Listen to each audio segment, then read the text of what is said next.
लो आ गया हूं दोस्तों, फिर से आप लोग के सामने एक बहुत ही बेहतरीन टॉपिक पे हम लोग डिस्कशन करने जा रहे हैं। रिसेंटली साइंस के फील्ड में एक न्यू डेवलपमेंट हुआ है। अल्जाइमर्स डिजीज का आप लोगों ने नाम सुना होगा। इसमें जो बुजुर्ग हैं उनकी याददाश्त में कमी आने लगती है, मतलब एक सर्टेन एज के बाद में एक कई सिम्टम जो हैं वो दिखाई देने लगते हैं। घर का रास्ता भूल जाना, सामाजिक सोशल वेलफेयर जो हैं उनमें पार्टिसिपेशन कम दिखाना, परिवार के सदस्यों को पहचानने में परेशानी होती है। इसीलिए एक दवा जो है वो इंट्रोड्यूस की गई है और उसका नाम है एड्यूकेनुमैब। ठीक है, तो ये दवा है और ये जिस कंपनी के द्वारा बनाई जा रही है वो है बायोजेन। तो आप लोगों ने देखा होगा कि इंडियन सोसाइटी के अंदर जब भी कोई व्यक्ति कोई परेशानी होने पर साइकेट्रिस्ट के पास में जाता है तो उस व्यक्ति के प्रति जो नजरिया है समाज का वो बदल जाता है। तो जानेंगे हम लोग कि क्या अल्जाइमर्स का वास्तविकता में इलाज संभव है। यहां हम लोग सबसे पहले न्यूज देख सकते हैं कि एक एड्यूकेनुमैब जो है मेडिसिन वो डेवलप की गई है। बेसिकली एक इंजेक्शन है और जिस कंपनी के द्वारा ये बनाया गया है वो है बायोजेन और इसको अप्रूवल दी गई है US food and drug administration, मतलब एफडीए के द्वारा इसे अप्रूवल दे दी गई है। और ये इस तरह की पहली मेडिसिन है जो कि अल्जाइमर्स के फील्ड के अंदर काम करेगी। यहां पे मैंने रेड इसको इसलिए कर दिया है क्योंकि 2 डिकेड्स के अंदर ऐसी ये फर्स्ट मेडिसिन जो है वो सामने आई है। यहां पे हम लोग कई क्वेश्चंस को क्लियर करेंगे। सबसे पहले कि ये अल्जाइमर्स डिजीज है क्या, इसके बाद में कि क्या वास्तविकता में ये ड्रग वर्क करती है और अगर वर्क करती है तो वे किस तरीके से वो वर्क करती है वो हम लोग सीखेंगे। एक्सपेंसिव, कितना खर्चीला है इसका ट्रीटमेंट, क्योंकि बहुत ही ज्यादा खर्चीला है इसलिए इसकी बात करना भी यहां पे जरूरी है। इसके द्वारा क्या प्रोमिसेस किए जाते हैं कि क्या वास्तविकता के अंदर कितना % ऑफ ट्रीटमेंट जो है ये दवा कर सकती है। यहां हम लोग बात करेंगे कि इंडिया के अंदर इसके लिए क्या मैनेजमेंट है अल्जाइमर्स के लिए और अब तक क्या इसके लिए ट्रीटमेंट दिया जाता था पेशेंट्स को, वो हम लोग बातचीत करेंगे। हमारा ऐप लॉन्च हो चुका है और इसके साथ में बहुत ही बेहतरीन कोर्सेज जो हैं वो आप लोगों के लिए अवेलेबल करवाए गए हैं। एसबीआई क्लरिकल ही नहीं, इसके साथ में आरआरबी के कोर्स जो हैं वो भी लॉन्च हो चुके हैं। बहुत ही बेहतरीन फैकल्टीज हैं, चाहे आप लोग रीजनिंग ले लीजिए, मैथ्स ले लीजिए, यहां तक कि इंग्लिश की जो फैकल्टी है उनको 26 ईयर ऑफ एक्सपीरियंस है और ये कोर्स की जो कीमत है वो 999 के अंदर है। देखिए काफी कम कॉस्ट है। चलिए, स्टडी ग्लोव्स आप लोगों के लिए बहुत ही बेहतरीन कंटेंट लेके आता है। नॉलेज इज पावर, ये हमारी टैगलाइन है। तो आप मुझे इंस्टा पर फॉलो कर सकते हैं, आपकी जो भी क्वेरीज है वो मुझसे पूछ सकते हैं। लेक्चर की पीडीएफ आपको मेरे टेलीग्राम चैनल पर अवेलेबल करवा दी जाएगी। चलिए, सबसे पहले हम लोग सीखते हैं कि व्हाट इज अल्जाइमर्स डिजीज।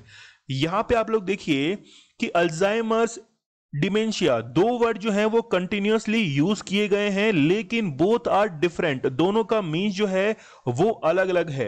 एक तो है डिजीज की कैटेगरी के अंदर और एक है सिंड्रोम की कैटेगरी के अंदर। तो दोनों को हम लोग को अलग अलग रखना है और फिर इस चीज को समझना है।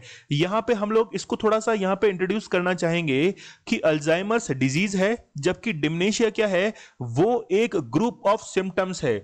जैसे मेमोरी लॉस होना है, रीजनिंग एबिलिटी जो है वो कम होने लगती हैं और आपकी अदर थिंकिंग जो स्किल्स हैं वो इसके अंदर काफी ज्यादा रिड्यूस होने लगती है और इसे ही कहा जाता है डिमेंशिया।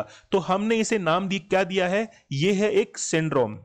तो Alzheimer's is a cause of dementia. तो डिमेंशिया जिस कारण से हो रहा है, ये सिम्टम्स जिस कारण से दिखाई दे रहे हैं वो किस कारण से हैं, अल्जाइमर्स के कारण हैं। और अल्जाइमर्स को कैसे दूर किया जाएगा उसके लिए ही ये मेडिसिन जो है वो बनाई गई है। तो यहां हम लोग देख सकते हैं कि डिमेंशिया के अंदर ब्रेन के अंदर क्या होता है कि कुछ फॉर्मेशन होने लगता है। यहां हम लोग अभी बात करेंगे कि एक पर्टिकुलर सेल है, वो सेल एक ऐसा प्रोटीन जो है वो रिलीज करती है जिसके कारण ये सारी प्रॉब्लम जो है वो क्रिएट होने लगती हैं। और इसके सिम्टम्स के अंदर यहां पे हम लोग देखें कि फॉरगेटफुलनेस, मतलब भूलना जो है वो ज्यादा बढ़ जाता है। मेमोरी प्रॉब्लम जो है वो इसमें इंक्रीज होने लगती है। प्रोग्रेस जो है प्रोग्रेसिव नेचर का ये होता है। ठीक है, इसमें और क्या सिम्टम्स होते हैं, कंफ्यूजन यानी कि भ्रम जो है वो काफी ज्यादा प्रोड्यूस होने लगता है। इसके साथ में ही घर का जो रास्ता है वो आप यानी कि छोटे मोटे जो टास्क हैं, सिंपल टास्क, वो भी करने में आपको डिफिकल्टी होती है। ठीक है, तो यहां पर हम लोग डिफरेंस समझ सकते हैं कि एक नॉर्मल ब्रेन है, इसके साथ में अल्जाइमर्स का ब्रेन है। यहाँ पे ये ब्रेन के पार्ट हैं, जैसे कॉर्टेक्स है, सुल्सी है, इसके साथ में व्हाइट मैटर जो है ये ब्रेन के पार्ट हैं। हिप्पोकैम्पस, इसको आप लोग समझिए, जैसे मान लीजिए कि आपके बॉडी के अंदर हाइपोथैलेमस एक ग्लैंड होती है, वो आपके बॉडी के टेम्परेचर को मेंटेन रखती है। वैसे ही जितना भी वर्क है ब्रेन का वो हिप्पोकैम्पस के द्वारा मेंटेन किया जाता है। लेकिन जैसे ही अल्जाइमर्स डिजीज होती है तो ये सारी प्रॉब्लम जो हैं ये क्रिएट होती हैं, इन सभी ब्रेन के पार्ट के अंदर श्रिंकेज जो है वो होना शुरू हो जाती है।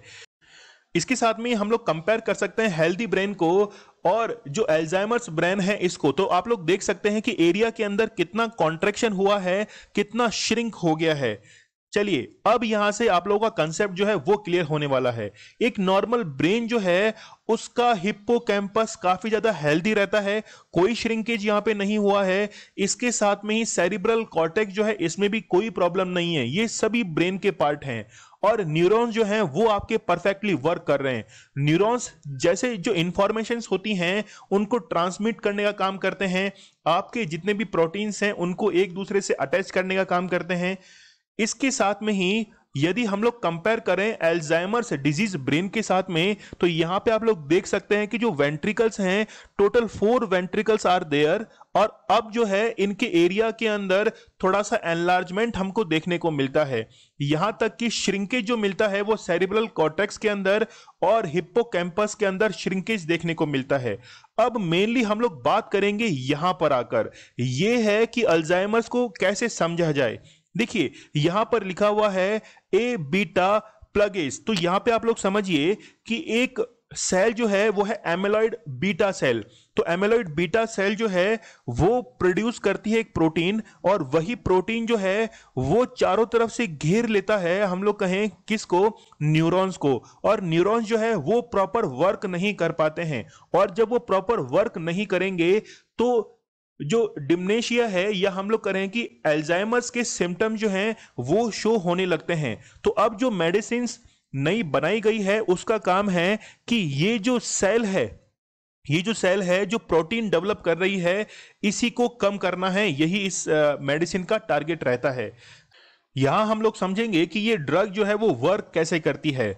अभी मैंने आप लोग को बताया कि जितने भी न्यूरॉन्स हैं उनका ब्रेकडाउन हो जाता है और फिर उनका एक्यूमुलेशन जो है वो होना स्टार्ट हो जाता है। अब ये जो फॉर्मेशन है इसी को रोकना है, और इसी को रोकने के लिए जो ड्रग है वो लाई गई है जिसका नाम है एड्यूकैन्यूमैब। आप लोग इस जो ड्रग है इसका नाम याद रखना, प्रीलिम्स के पॉइंट ऑफ व्यू से काफी ज्यादा ये इंपॉर्टेंट है। और जिस ब्रांड के द्वारा ये बनाई गई है वो कौन सी है, एड्यूहैम है। कंपनी का मैंने आप लोगों को पहले भी नाम बताया था, वो था बायोजेन। ठीक है, तो ये एक तरह की मोनोक्लोनल एंटीबॉडी है। इस वर्ड को आप लोग समझिए, एंटीबॉडी तो आप लोग समझते हैं, यहां पर आप लोग समझिए सबसे पहले कि मोनोक्लोनल, इन वर्ड्स को हम लोग डिवाइड कर देते हैं। क्लोनल का मीन्स है कि जो WBC है इसका एक क्लोन बनाया जाता है, मतलब बाहर से जो है वो एक एंटीबॉडी क्रिएट की जाती है और फिर उसको बॉडी के अंदर इंसर्ट किया जाता है, इसीलिए इसको कहा जाता है क्लोनल। तो क्लोन जो है वो डेवलप किए जाते हैं, मोनोमर्स मतलब सिंगल जो सेल है उसको जाकर वो टारगेट करेगा। इसका मीन्स हो गया कि ये कैसी है, मोनोक्लोनल एक एंटीबॉडी है that is design to reduce the presence of amyloid beta. तो एमिलॉइड बीटा ये एक सेल है जो कि प्रोटीन प्रोड्यूस करती है, और यही प्रोटीन एक्यूमुलेशन करता है किसका, उस न्यूरॉन का, मतलब उसको वर्क करने नहीं देता है। ठीक है, तो अब हम लोग बढ़ते हैं कि ये कितना खर्चीला है ये ट्रीटमेंट। बेसिकली ये जो इंजेक्शंस बनाए गए हैं ये उस बीटा को, मतलब ये एमिलॉइड बीटा जो सेल है इसी को क्या कर देता है, रिड्यूस कर देता है। और रिड्यूस करने का जो खर्च है आप देखिए $56,000 जो है, मतलब 40 लाख रुपए हर साल इस मेडिसिन के लिए खर्च करने पड़ते हैं। और इंडिया के अंदर ये लगता है कि अगले 1 या 2 साल के अंदर ये इंडिया के अंदर अवेलेबल होगी। लेकिन आप लोग यहां पे एक ध्यान रखिए कि इसका कोई भी ट्रीटमेंट नहीं है। यदि आपके एग्जाम के अंदर स्टेटमेंट्स आते हैं ट्रू और फॉल्स का कि अल्जाइमर्स का क्या इलाज संभव है, तो आप लोगों को याद रखना है फॉल्स के ऊपर आप लोगों को टिक करना है, क्योंकि कोई भी जो है वो इसका ट्रीटमेंट नहीं है, लेकिन जो भी न्यूरॉन्स खत्म हो रहे थे उन न्यूरॉन्स के खत्म होने के प्रोसेस को ये क्या कर देती है, स्लो डाउन कर देती है। ठीक है, इंडिया के अंदर इसका मैनेजमेंट हम लोग देख लेते हैं। देखिए यहां पर पहले तो एक चीज आप लोग समझिए कि जिस भी व्यक्ति को कोई डिप्रेशन होता है या फिर मेंटल वीकनेस होती है तो वो सोचता है कि मुझे साइकेट्रिस्ट के पास जाना चाहिए, लेकिन सोशल प्रेशर वो इतना क्रिएट होता है कि वो डॉक्टर के पास में जा ही नहीं पाता है। लेकिन फिर भी इंडिया के अंदर जो मेडिसिन दी जाती हैं वो दी जाती हैं ब्लड को थिन करने के लिए, ताकि जो वैस्कुलर ब्लॉकेज जो हैं वो कहीं ना कहीं खत्म होने लगे। इसके साथ में ही मेमोरी एनहेंसिंग की मेडिसिन जो हैं वो प्रोवाइड कराई जाती हैं, लेकिन कहीं भी ये जो है वो मेमोरी का इंक्रीज नहीं करती है। जो पहले आपकी मेमोरी थी केवल उसी को थोड़ा सा वो एनहेंस करने की कोशिश करती है, ताकि आपके न्यूरॉन्स जो हैं वो वापस से डेवलप होना शुरू हो जाएं। बात करना जरूरी है रिपोर्ट के बारे में। डिमेंशिया के बारे में हम लोगों ने आपको बताया था कि दोनों डिफरेंट है, तो डिमेंशिया ये ग्रुप ऑफ सिम्टम्स है। तो approximately 50 million people world wide जो हैं वो इससे इफेक्टेड हैं, और ये माना जा रहा है कि 2030 तक लगभग 82 मिलियन जो हैं ये इसके पेशेंट्स ज्यादा बढ़ जाएंगे। यदि हम लोग इंडिया की बात करें तो एट प्रेजेंट 27 में से, ठीक है, 27 में से एक पेशेंट जो है वो आपको मिलेगा किसका, डिमेंशिया का, या हम लोग कहें अल्जाइमर का। फिर देखिए कि यदि हम लोग बात करें कि अभी वर्तमान में 5.3 मिलियन पीपल जो हैं वो इससे इफेक्टेड हैं, जिनकी एज जो है वो 60 साल के ऊपर रहती है। और ये रिपोर्ट रिलीज की गई है किसकी द्वारा, Alzheimer's and related disorder society of India. और ये बताया जा रहा है कि 2030 तक 7.6 मिलियन, मतलब हम लोग कहें कि 76 लाख पेशेंट जो हैं वो 2030 तक भारत के अंदर होंगे। बेसिकली कोई भी दवा जो है वो इस बीमारी को पूर्ण रूप से खत्म करने के अंदर अभी तक कारगर नहीं है। एक क्वेश्चन का मुझे आप लोग आंसर करना कि Alzheimer's disease was first described bye, तो किसने इसको डिस्क्राइब किया था, ये तो आपको यहां पे मिल रहा है, लेकिन क्या 1906 के अंदर इन्हीं के द्वारा ये इसको फर्स्ट टाइम डिस्क्राइब किया गया था, ये ट्रू और फॉल्स, केवल आपको इतना टाइप करना है कमेंट सेक्शन के अंदर कि ये ट्रू है या फिर फॉल्स है, और मुझे कमेंट सेक्शन में इसका आंसर जरूर बताइएगा।